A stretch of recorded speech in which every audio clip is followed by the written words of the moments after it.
So my dad, I called him and I was like, Dad, look, I'm sorry. You know, I got thrown out of school. I hit somebody in the head with a chair. And my dad was like, well, you didn't get thrown out of school yet. And I'm like, well, I did. He's like, I'm going to come down there. I'm going to negotiate. And I was like, you don't have to, Dad. Like, I'm expelled. I was in the wrong. He goes, nah, there's no evidence. And I swear to God. So we comes down to the principal's office. I'll never forget this. He was wearing like a New York Yankees batting practice jacket, sweatpants. He had a cup of Dunkin' Donuts coffee. He was wearing his huge chain. He has like the bit, like one of those like Jesus, Jesus' actual height and weight in gold chain. So he walks into the principal's office. And like, you know, keep in mind, I mean, it's, you know, you have to have a meeting with the principal. There's a secretary. There's a whole system. My dad just ignores all that. He goes, which room is it? And I was like, oh, it's that room. So the secretary's like, oh, sir, can I help you? He just ignores, walks in. The principal, I'm seeing this like from behind my dad. The principal was on the phone. And my dad goes, hey, can I talk to you? And doesn't introduce himself, nothing. And the principal's like, excuse me?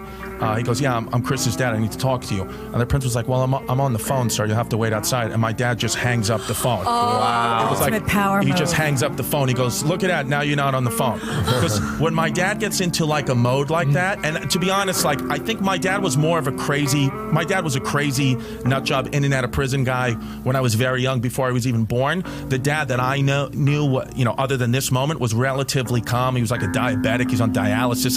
But like when I was a kid, I mean, he was in prison. So, you know, the principal didn't know who he was dealing with. You know, you'd think you're dealing with like, you know, private school kids, parents, they're very respectable. But my dad's just not that guy. So my dad was like, we got a situation, you know, you can't throw my kid out of school. He's like, I can't let it happen. And the principal's like, well, he hit somebody in the head with a chair, so you have to, you know, unfortunately he's expelled. My dad's like, there's got to be another way. And the principal's like, sir, there's really no other way. Truly, there's no other way. And my dad's like, let's think of another way. He's like, I came all the way here from Staten Island. Let's think of another way. And then the principal just, again, is getting frustrated himself now, as I would. I understand. And he goes, the principal says to my father, he goes, sir, are you stupid or something? I told you he's expelled. Oh, boy. And my dad goes, he looks at me, he goes, Chrissy, did he just call me stupid? Anytime he called me by my girl name, I knew it was getting real. When he called me Chrissy, it was like, okay. So he told me to lock the door. I swear to God, he goes, Chrissy, do me a favor. That's fantastic. I swear to God, he goes, lock the door. And I was like, do you want me to stay in or go out? He goes, you're going to stay in. Oh, no. And I was like, this is all happening right in front of me. And he says to the principal, he goes, okay. He goes, the thing is, you call me stupid, you disrespected me in front of my family, that's a no-no. That's what he said. He goes, that's a no-no. He goes, so here's what we're going to do.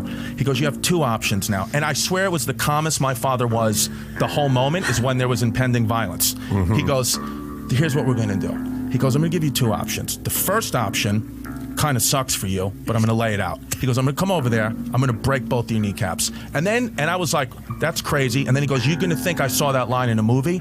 He goes, I'm the kind of guy that they write these movies about. He said, I have no, and he was he had a reason. He said, I'd rather go to jail for the rest of my life than you throw him out and me have to listen to his mother's mouth for the rest of my life. So he said, you've been doing me a favor. That's the thing. He said to the principal, he said, either way I'm in prison. One's emotional, one's physical. He goes, I'd rather be in physical prison with my friends than have to listen to his mother forever, that it's my fault, that another mistake I made. He goes, so I have no problem beating you up right now. He goes, the second option, just put my son back in school. He goes, and that's the option I hope you would take. And then he's like, I'll give you a minute. And then he just looked at him. And then I swear, like, it was so tense. Like, the principal was white as a ghost. Because now he's like, you can be tough all you want, but now you're locked in a room with a psychopath.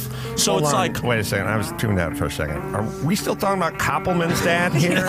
Or is this another fella altogether with a slightly different approach to parenting? Yeah. So the principal made his choice and put me back into school. Wow. I had detention before school and after school every day from September 14th through the end of the school year in June.